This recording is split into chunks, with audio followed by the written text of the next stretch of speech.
Moi, je suis la fille d'une victime où on a assassiné mon père. Et d'avoir une telle indifférence,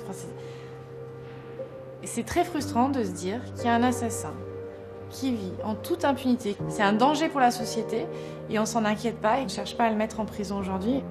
Moi, ça me met dans une rage folle et qu'on n'essaye pas de rendre justice à un homme qui n'a rien fait de mal et qu'on a assassiné.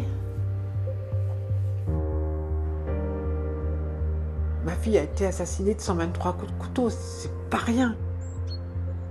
C'est douloureux pour moi de sortir un album photo, je peux pas, parce que je ne vois Christelle qu'en se faisant assassiner. Enfin, je la vois pas autrement, quoi. C'est insupportable de devoir se battre pendant 18 ans. C'est de l'injustice. On est petit, hein. On nous oublie complètement. Hein. Pendant 20 ans, je n'ai jamais rencontré un juge. Jamais de jamais. Ils n'ont pas fait leur travail, c'est pas possible. Hein.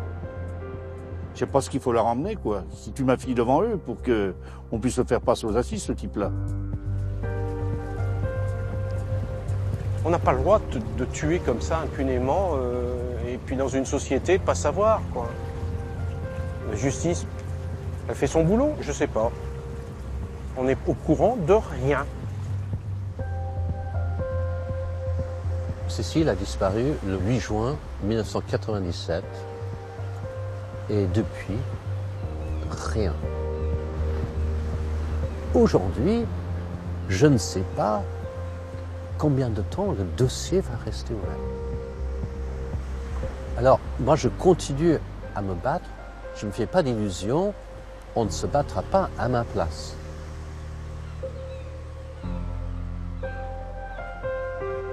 Pour certaines familles de victimes d'homicide, perdre un proche, c'est assister impuissante au renoncement de la justice. Des enquêtes qui piétinent, le silence des juges d'instruction, l'enlisement progressif des dossiers qui risquent d'être classés. En France, aucune statistique n'existe sur ces crimes non élucidés. Mais on estime en moyenne que chaque année, sur 1 millier d'homicides, environ 15% ne seront pas résolus dans un délai raisonnable. Avec le temps qui passe, ces affaires sont peu à peu oubliées par les juges et les enquêteurs. Commence alors le douloureux combat de ces familles abandonnées par la justice.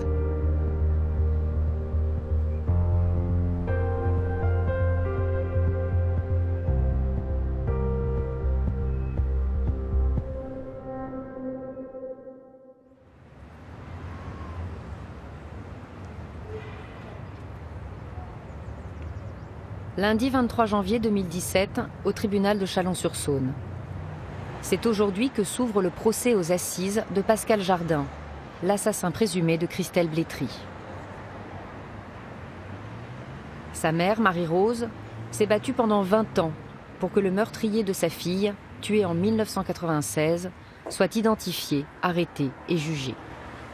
En 2014, l'enquête a connu un incroyable rebondissement grâce à des expertises ADN réalisées sur les vêtements de la victime.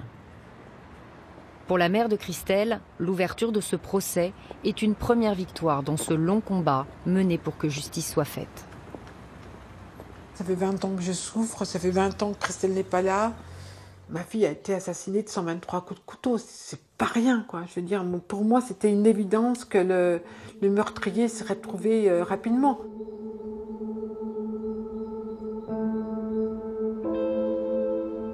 Christelle Blétry a été assassinée le 28 décembre 1996, à quelques kilomètres de Blanzy, près de Mont-Solémine. La jeune femme vivait chez ses parents. Elle avait passé la soirée chez des amis, mais n'est jamais rentrée. Son corps a été retrouvé le long de ce petit chemin de campagne, près d'une ferme. C'est un facteur qui a découvert Christelle au petit matin. Elle avait 20 ans.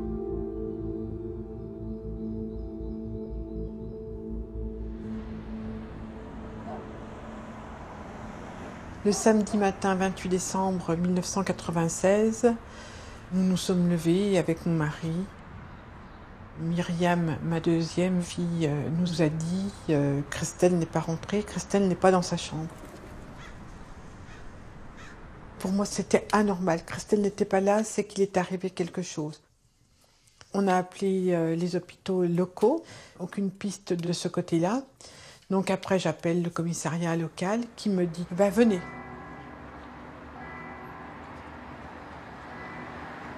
Et on nous fait patienter dans le hall d'entrée.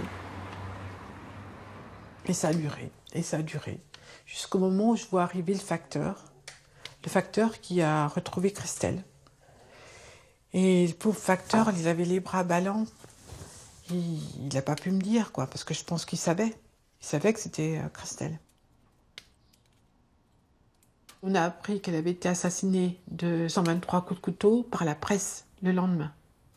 À aucun moment, ni le policier, ni le médecin légiste ne nous a dit, ne nous a expliqué les conditions de la mort de Christelle. Voilà, c'était ça, le premier jour. Après la mort de Christelle, Marie-Rose Blétry ne tarde pas à comprendre que l'enquête risque d'être longue et difficile.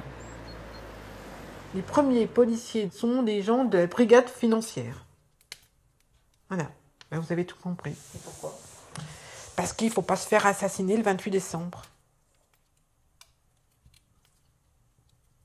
Le 28 décembre, les gens sont en vacances. Entre Noël et les jours de l'an, les gens sont en vacances.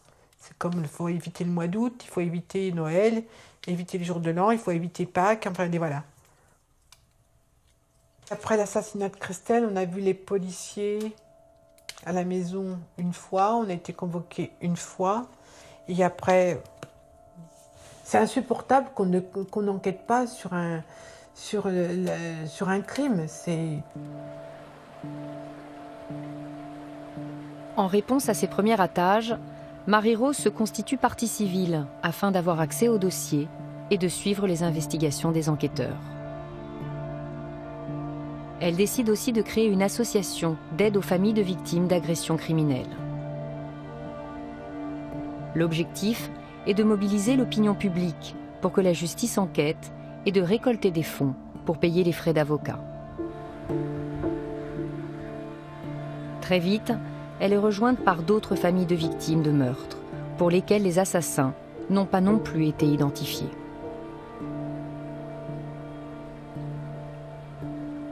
Pendant des années, Marie-Rose, soutenue par l'association, a donc remué ciel et terre pour que soit identifié le meurtrier de sa fille. Mais l'enquête piétine. En 2014, 18 ans après les faits, la justice accepte enfin de procéder à des expertises ADN sur l'ensemble des vêtements de la victime. Un homme est identifié.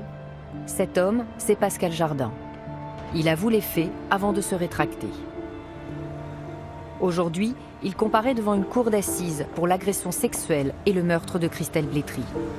Il risque la réclusion criminelle à perpétuité. Je ne sais pas quelle sera sa position aujourd'hui, mais j'espère qu'il parlera. C'est tout ce que j'espère, qu'il avouera. J'attends la vérité, c'est important pour nous, pour la famille, et puis pour l'association, pour la population, pour tout le monde, que la vérité sorte. L'affaire Blétry est une affaire emblématique, car sans la persévérance de Marie-Rose, le meurtre de Christelle serait sans doute resté impuni.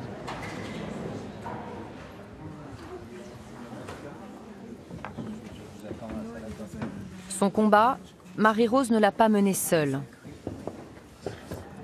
En 2001, elle a été rejointe par 2 avocats parisiens, Didier Seban et Corinne Herman.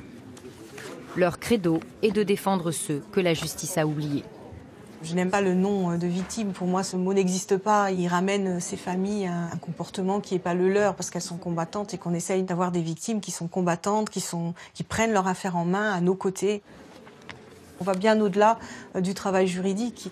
À toute étape du dossier, il faut qu'on leur explique pourquoi cette justice ne fonctionne pas et ce qu'on va faire et comment on va le faire, etc. Donc c'est presque un parcours de vie qu'on a avec eux. Madame Létry était toujours là parce qu'elle voulait aussi que les choses changent. Et très souvent, ça ne change pas.